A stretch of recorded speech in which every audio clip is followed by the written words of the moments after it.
Well, it's not often I would say, aren't we lucky? But today I'm going to say that. I think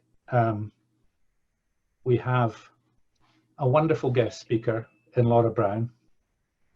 But I was like, in this session, you know how we do things?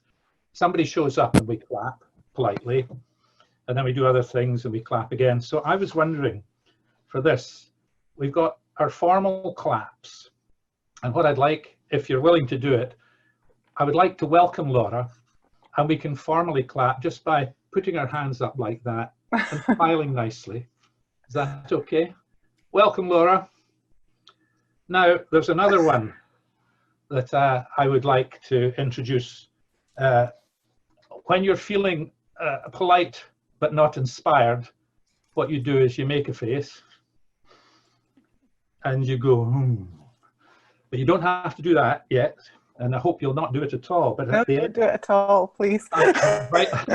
I'm inviting you to be rapturous if she's done a great job, and that would be, instead of doing the formal one, we would go, and she could then get the benefit of really, really powerful feedback. Anyway, I first met Laura at a conference where she was talking about the internet and the developments that follow on from that.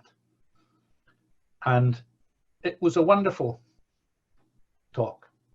I found it really helpful, and we ended up, I went to speak to her, and so we had a sandwich and a cup of coffee. And we kind of became friends. And I'm so grateful to her for attending today. I find her witty, I find her insightful, and she knows her onions. She's an award-winning writer and editor. She's the Scottish half of Gadabout Publishing. And the names that they create really, really do get me. A media company that specializes in brilliant newsletters, and they also have something called domestic sluttery. And even Anna knows that. She's smiling. I can see you smiling up there, Anna. Where they create very exciting stuff. I don't know where they come up with Enchanted Trifle, but I think that it's Shakespeare. It's Shakespeare, Mac. An Enchanted Trifle. I was thinking, wouldn't an Enchanted Haggis be better? But so I just want to give you a wee bit of other stuff. Before going freelance, she was editor and agony aunt of a teen magazine, Shout. She next headed up DC Thomson's portfolio of girls' magazines, and later became the first editor-in-chief of Comic Treasures. You heard of the Beano, Commando, the Bruins, Lurwilly. This human being has done wonderful things. And she's now the co-author of the feminist quiz book. And I'm sure she ought to do a commercial for it at some point. You can find her on Twitter at Enchanted Trifle or at enchantedtrifle.com, sorry. So the publication, I'm sure she'll tell you about that. I suppose, just to finish the introduction, I should say that she won the Professional Publishers Association of the Year award last year for her writing and journalism. We've got a special person here. So welcome, Laura. Thank you. Right, I'm going to share my screen with you all and hope for the best. There have been some technical difficulties this morning in my dress rehearsals, so let's have our fingers crossed. Right, so there'll be a little bit of a hoo-ha for a second.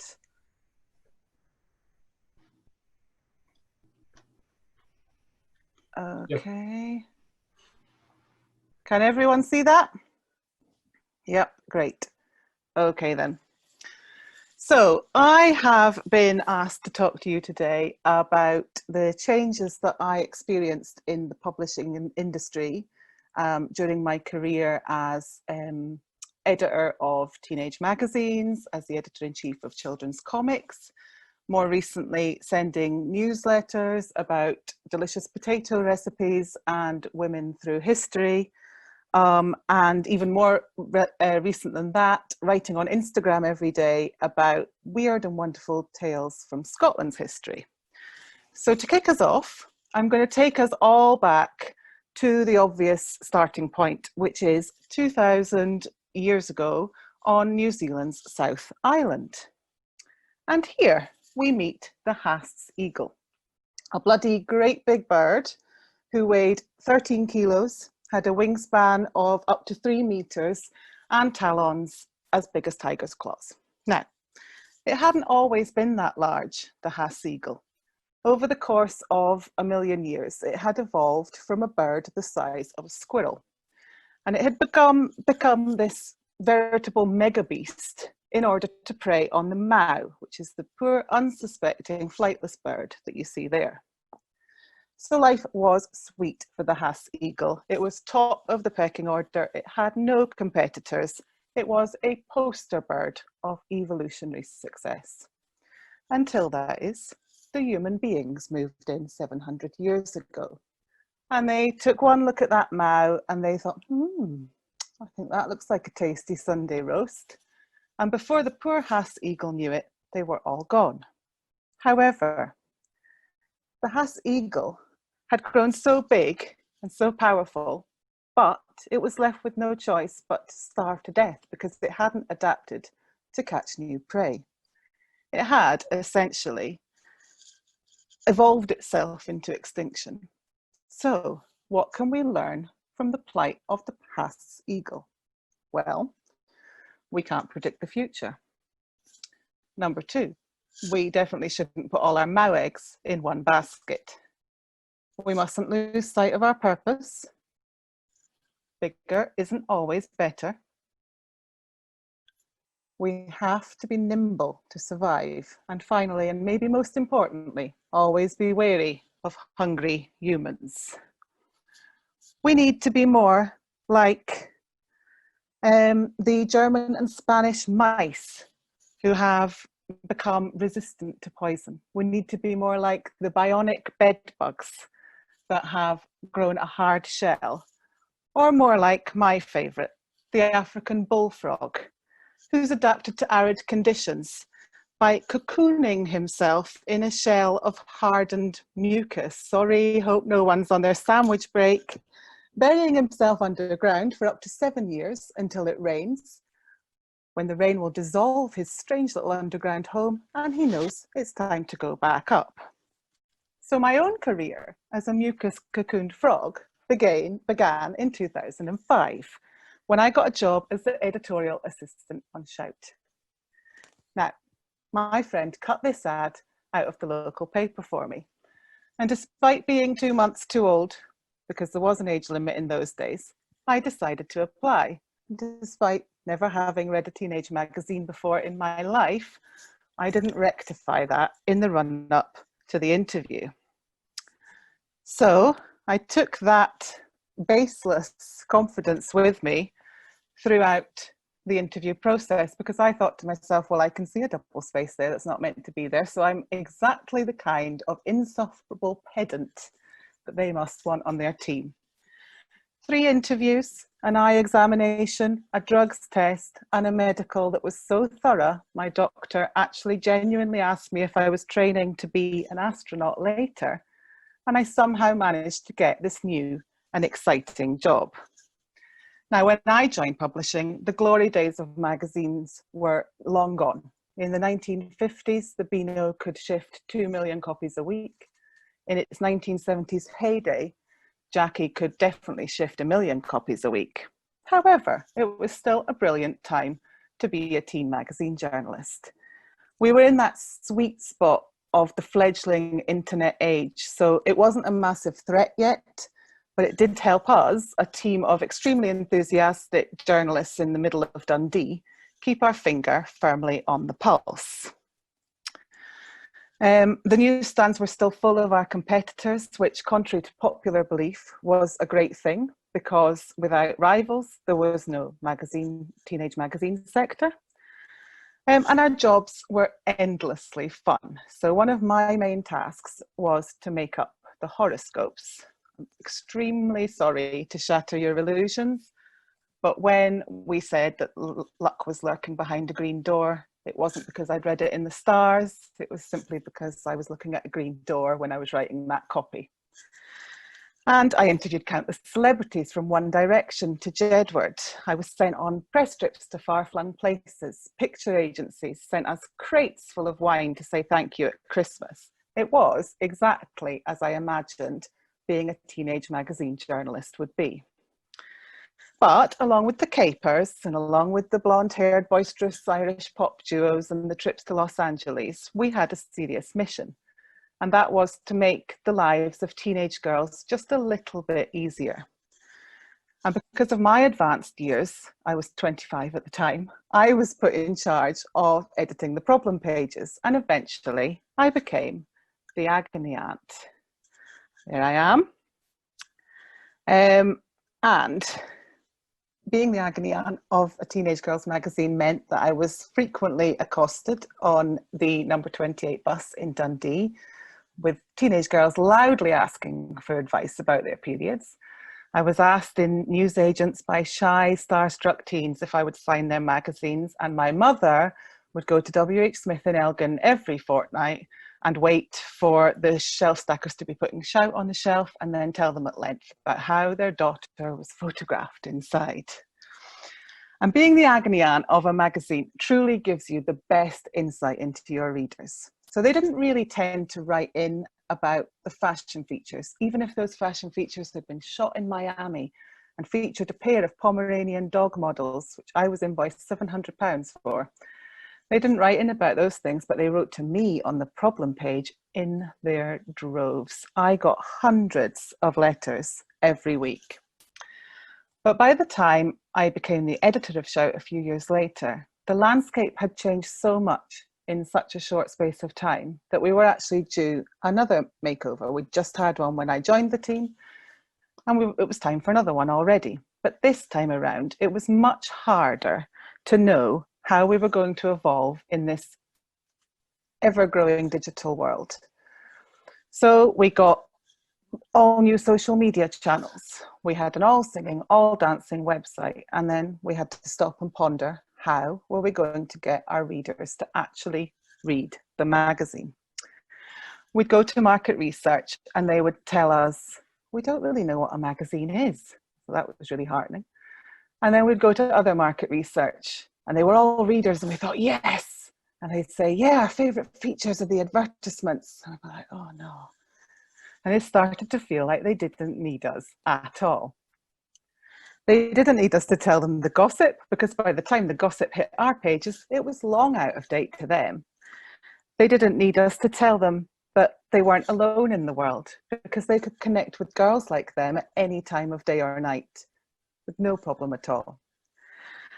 And so if they wanted to know who Taylor Swift was dating, or if they desperately needed to know who Harry Styles' neighbour's mum's cousin was going on holiday with, they could find out at the click of a button. So one bad decision and we risked cannibalising our entire print product with our excellent digital offerings. We knew whatever we did, we really had to act fast to react to these changes. We weren't being sent on all those lavish press trips anymore. That wine had long dried up. The magazine sector was becoming ever smaller, and it was teenage magazines that were one of the worst hit. Sales were dropping. And so if luck really was lurking behind that green door, we really had to find that bloody green door. And we couldn't be Haass-Siegel. It couldn't take a million years to evolve, and we couldn't assume that our prey, readers, were going to hang around forever.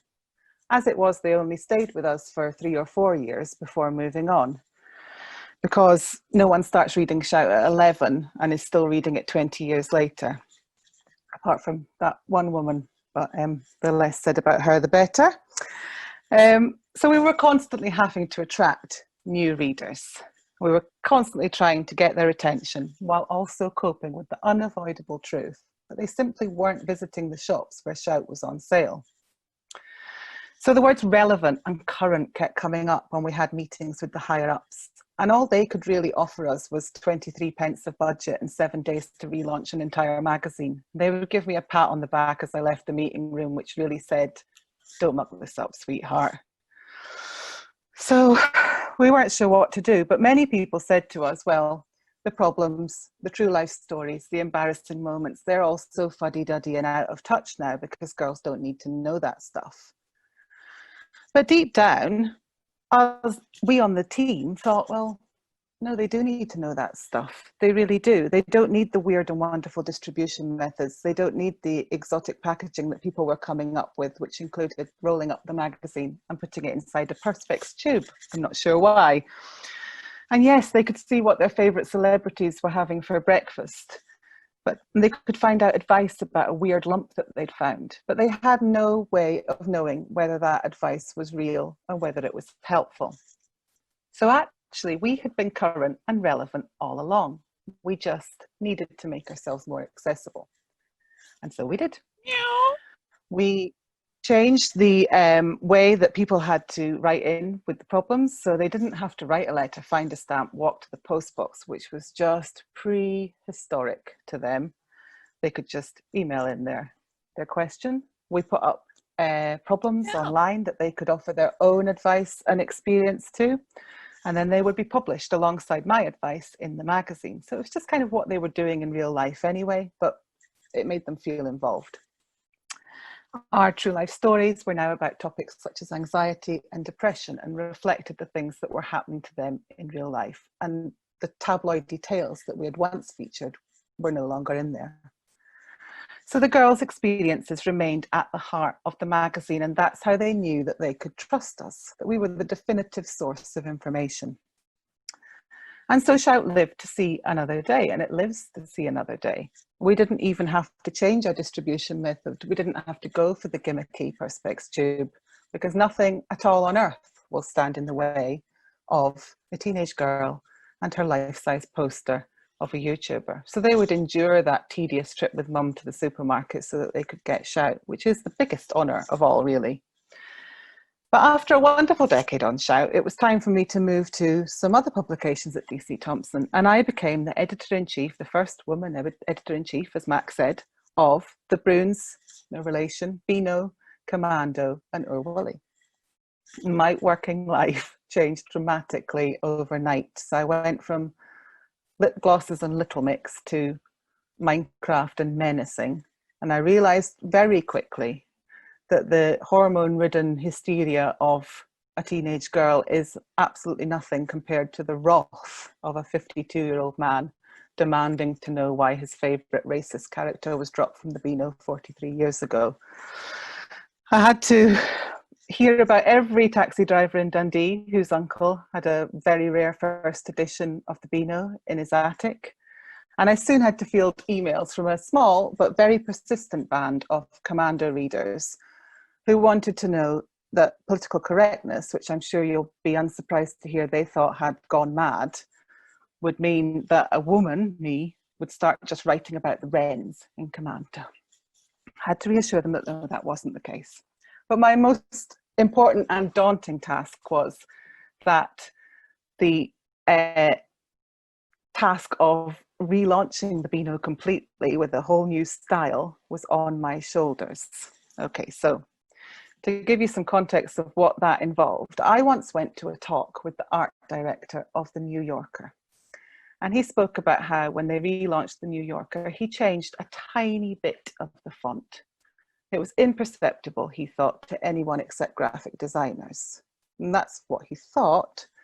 And then when the new issue hit the stands, readers started to email him absolutely apoplectic with rage because he had dishonoured the memory of their dead fathers who had once subscribed to the New Yorker 20 years ago.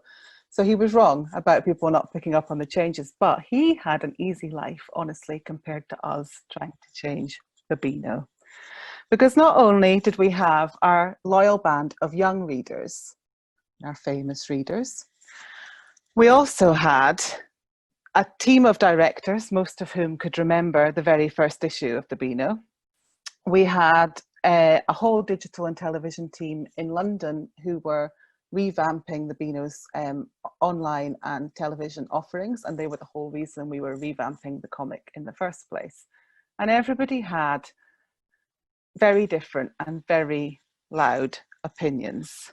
The pat on the back that I was getting when I left meeting rooms had just got a touch more ominous. There were suggestions that we should just ditch all of our main characters and have more relevant ones. There was suggestions from advertising that we just filled the comic with brands. There was even a suggestion that Minnie would return from her summer holiday slightly prettier and without her bonnet. But without its stories, of course, the Beano is nothing. We received letters every single week from parents who were so thankful that we had reignited their child's love of reading. And so the characters are only as outdated, really, as the stories they tell. So what we did was we just surrounded ourselves with a crack team of writers, of artists, of designers, and we set about modernising a comic legend, but without destroying its history and without ripping up what it stood for. And just as we had on Shout, we did that by putting the reader right in the middle of the comic. So long before I joined, the team had started a feature called Make Me a Menace. Kids sent their photo and their menace name, and if they were lucky, they were featured in a comic strip on the back of the magazine, which is honestly the biggest thing for a Beano fan in the world. But they did have to be lucky because it was so popular. The waiting list was actually decades long, and there was no green door in the bloody world that could get them to skip to the front of that queue. But we took that idea and we ran with it. So what we did was we created a reader editor, and the reader editor had several important jobs every issue, including choosing the best joke. They get to see all the strips before they hit the page, and they get to be Make Me a Menace on the back page. They attain, quite frankly, hero status among their friends. So more than 80 years after it first launched, Dennis is still menacing, but in a slightly less kind of way. Minnie is still minxing and she still has her bonnet. Roger's still dodging and Walter still looks like Jacob Rees-Mogg. And each week those reader editors steer the comic in the right direction and they make it ever more relevant and they keep the team on their toes. However, it wasn't just the magazines and the comics that I worked for that have had to evolve over the years. Of course, I did too. So I left DC Thomson 4 years ago to go freelance, and I found a new way to tell my stories.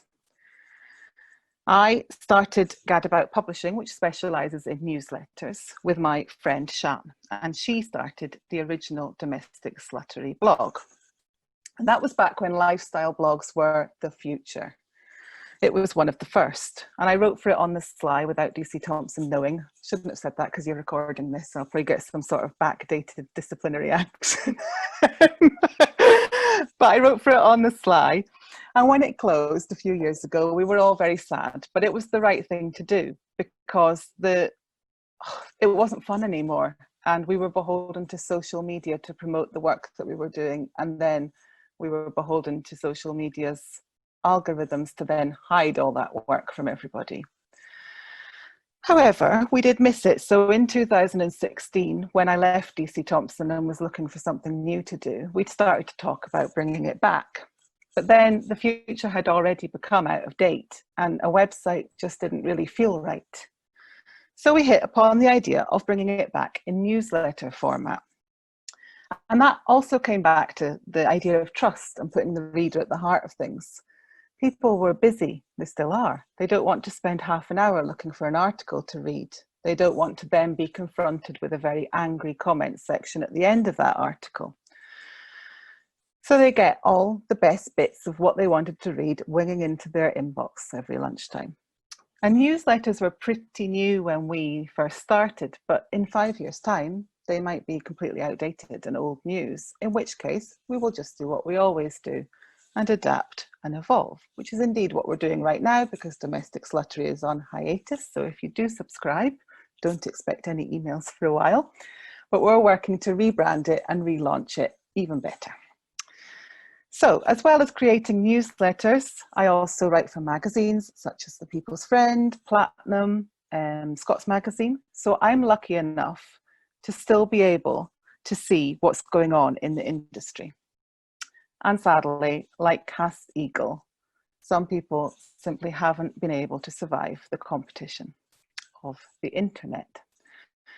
And some, like the eagle, just evolved themselves into extinction. They just panicked. They got rid of their print editions in favour of a digital first approach. They were faced with budget cuts and staff losses. And in all of that, they lost sight of what makes magazines brilliant. But then, of course, the pandemic came along and that changed everything for everyone. And so, back several lifetimes in March, everybody thought that this would be the final blow for magazines because they relied so much on retail and on advertising. And indeed, there have been several casualties, and it's been very sad. And not just print magazines, but newspapers and websites too. However, there's a flip side, and there have been some evolutionary success stories. And my favourite comes from a magazine that I've long admired, and that many would have assumed could never, ever, ever survive a pandemic. So the big issue when lockdown started, they had to take all of their vendors off of the street. Overnight, they lost 80% of their income, and the vendors that rely on that income had nothing. They had a very shaky future. 30 years almost of work helping the homeless was in jeopardy. And their response was nothing short of spectacular. It was nimble thinking at its finest. In a matter of days, they'd implemented a new distribution model. They'd set up a special COVID subscription offer. They'd secured retail space in supermarkets and in newsagents, and they'd launched a nationwide campaign to keep their publication going. And they used the money not just to keep the magazine afloat, but to help out the vendors who were without their income. So they distributed supermarket vouchers, they topped up their electricity and gas keys, and they offered access to support services. And that was to over 2,000 vendors. It was really quite remarkable. And now, of course, the vendors are venturing out on the street once more to sell their wares. And they do that armed with magazines that are now coated with a special microbial product. They've got card readers so that they can do contactless payments. They've got masks, visors, and gloves. And the future is looking good again.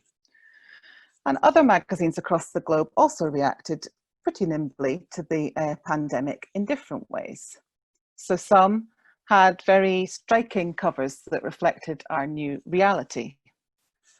Others sent cameras to celebrities and asked them to take their own photographs. It gave everything a homespun feel and a glimpse into the lockdown lives of the rich and famous. And it gave readers, I suppose, a sense that we're all in it together, except of course some people are in it together from a palatial Hollywood mansion, which does probably make it slightly easier. Fashion magazines put frontline workers on their covers for the first time, giving these heroes their close-up, and others, like the magazines that I write for, focused on becoming escapist reads. And the Beano, for example, so the editor of the Beano toyed with the idea of reflecting world events in the strip, and then ultimately decided that it should be a place where children could enjoy themselves and forget about the scariness that was going on in their lives. So he went even so far as to pull any strips that had references to colds and flu. And it didn't go unnoticed. He's received dozens and dozens of emails from parents thanking him for providing comic relief to their kids week in and week out. And subscriptions have shot through the roof for many magazines because people are starting to realise that after a day spent in a virtual classroom or in back-to-back video meetings, followed by the family Zoom quiz, followed by that peculiar horror of having to do your online shopping, grocery shop, that then it's not that relaxing to have a bit of downtime in front of a screen. Magazines are the perfect solution. So, for those that have been lucky enough to survive, they've been given permission to think creatively again. They haven't had to fight their medium. They haven't had to pretend that they're something they're not. And many have rediscovered, I think, what their real purpose is, which is to tell stories, to entertain, and to be a balm. And for the first time in ages, and I think this is crucial, they've been able to be honest with their readers. So in the past, when announcements have been made about how magazines are reacting to the internet age, it's all been through a veneer of cool and an air of nonchalance, which you always knew was hiding the sadness that was bubbling up in the offices behind the scenes. But this time, you know, we're all bobbing haplessly along the same canal, aren't we? We're all hoping that our boat doesn't capsize, and we're all growing weary of all these lockdown lock gates that are getting in the way of our safe passage to those tranquil waters that will hopefully one day appear. And so magazines are able now to just say, hey guys, we need your help. They don't have to make excuses for where the photo shoots have gone. They don't have to explain why there's going to be fewer issues this year. And generally speaking, publishers have given them a free rein to do that because there simply hasn't been any choice. And that they've achieved all these great things while they're teaching 3 children algebra and answering the door to the DPD man is really testament to them. It is quite amazing. And it fills me with hope for the future of magazines. And this pandemic, it's forced us all, hasn't it, to adapt and evolve, whether we like it or not. So take my mother-in-law, for example, who couldn't work Zoom to save her life until God got involved and Sunday Mass moved online. And then overnight, she miraculously became the patron saint of video calling. Book tours have been replaced with virtual events. Marketing strategies have hastily had to be rejigged because people aren't going into shops. People are in quarantine. On a personal level, I didn't have to do the old trick of imagining you all sitting here in your pants today to alleviate my nerves, because I figured quite a lot of you probably are sitting in your pants today, so that's fine. Don't stand up though. But it's easy, isn't it, to say that everything was better before. We'll miss the blether beside the coffee urn later. There won't be a rich array of fancy biscuits to pilfer. It's difficult to know who's laughing at my jokes and who's surreptitiously texting a yawning emoji to their husband under the desk. But for many, the old ways were overwhelming. Anxiety, disability, illness, family responsibilities, financial concerns. There were so many people, and there still are, who feel isolated because the world hasn't been designed to include them. For whom a concert beaming into their living room, or a movie premiering on their TV screen, or even me beaming into their living room giving this talk, it just adds a layer of richness that was missing before. So perhaps it's time for us all to be thankful that we've been forced to think more creatively, find different routes to our readers, make our voices heard, because people will always need our stories. So it's up to us to evolve, to be bold and to be brave. It's not about trying to predict what's in the future. It's just about being ready for it, whatever happens. It's not about flinging ourselves headfirst into the next new thing, but it is being willing to try. And it's certainly not about growing so huge and powerful that you become complacent and unable to survive when everything changes. Instead, we're hard on our shells, we grow immune to poison, we cocoon ourselves in mucus for a bit and head underground if that's what we need to do. And then we emerge and we're ready to fight another day with our words and our wit and our wisdom. And that is the end. So this is where you can find me. I'm Laura. You can tweet me at Enchanted Trifle. You can follow Legendary Scotland on Instagram, which is where I write daily posts about weird and wonderful snippets of Scottish history for DC Thomson. You can sign up at domesticsluttery.com for updates of when we're relaunching. If you want to, you can read the A to Z of Great Scots in the Scots magazine every month. And of course, you can pre-order the Feminist Quiz Book. Here it is, which has over 100 questions to test your knowledge of the women that your teachers forgot to tell you about. And it's got lots of fascinating facts.